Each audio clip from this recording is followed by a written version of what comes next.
اهلا وسهلا بكم في حلقه جديده من حلقات سلسله ما لا يسع المهندس جهله. اليوم انا بتكلم معاكم عن كلمه او اكسبريشن دايما بتسمعوه، كلمه هيدروليك وكلمه نيوماتيك.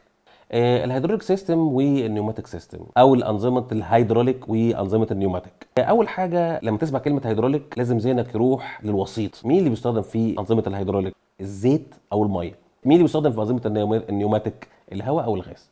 فالوسيط هنا مختلف، وده بقى بيكون كل الكلام اللي جاي بعديه بيعتمد على النقطه دي. يعني مثلا انت عندك الميه والزيت، دول حاجات دول uncompressible او incompressible، يعني غير قابل للانضغاط. فبتلاقي دايما ان هي حاجات مكلفه التحكم فيها، الريسبونس بتاعها بيبقى اقل من النيوماتيك، بتبقى سعرها دايما اغلى من النيوماتيك. لكن لو انت محتاج دقه بتروح للهيدروليك، لو انت محتاج انك تشيل احمال اكتر بتروح للهيدروليك. عشان كده دايما تلاقي ان الكرينز، تلاقي ان الحاجات اللي بتشيل احمال دايما دي بيسموها هيدروليك سيستم. الاثنين هم انظمه تحكم انا ممكن استخدمهم، لكن كلمه هيدروليك دايما هتلاقيها مرتبطه بالسوائل. يعني مثلا ايه، لما تيجي تتكلم انت في البامب تلاقي بتروح للهيدروليك، لما تيجي تتكلم في الزيوت في الميه تتكلم في الترباينز او التربينات المائيه. لان حته الهيدروليك او حته الزيوت والميه مش بس للاحمال، ده هي نقل قدره واحمال كمان.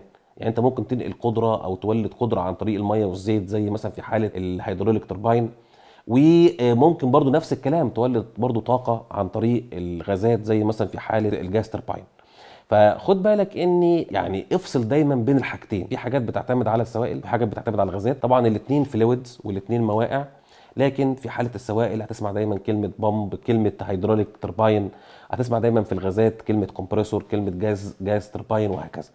فالاغلى هي الهيدروليك، اكتر حملا هي الهيدروليك، الاكثر ريسبونسا هي النيوماتيك. وطبعا في اختلافات تانية كتير. فلو انت فهمت الاختلاف بين الهيدروليك والنيوماتيك، انا هسألك سؤال ورد علينا في الكومنتس: السلايدنج دورز او الابواب بتاعه المترو دي هيدروليك ولا نيوماتيك؟ قول لنا الاجابه بتاعتك في الكومنتس. ولو انت عجبك او عرفت الفرق بين الهيدروليك والنيوماتيك اكتب لنا في الكومنتس واعمل لنا لايك. ولو عندك انت اي فكره لحلقه جديده اكتبها لنا، وان شاء الله باذن الله تكون في الحلقات اللي جايه.